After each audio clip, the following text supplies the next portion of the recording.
30,000 32,000 এরকম যাচ্ছে। এবারে আজকে 720-30 টাকা মার্কেট হয়েছে কতুলপুর।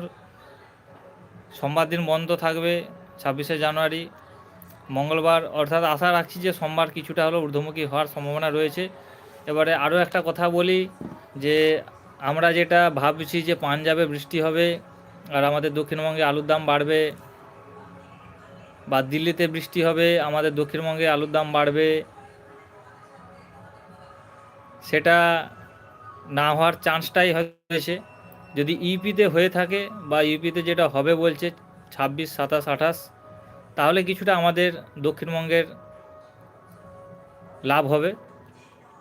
উত্তরবঙ্গে যে আলুগুলো বা ইউপির যে আলুগুলো আমাদের ভুবনেশ্বর উড়িষ্যাতে আসতো, সেটা হয়তো তখন কিছুদিন বন্ধ থাকবে, তখন দক্ষিণবঙ্গের আলুটাই যাবে। সেক্ষেত্রে ইউপিতে যদি বৃষ্টি হয় প্রচুর পরিমাণে, যদি ক্ষয়ক্ষতি হয়, তাহলে দক্ষিণবঙ্গের প্রচুর লাভ রয়েছে।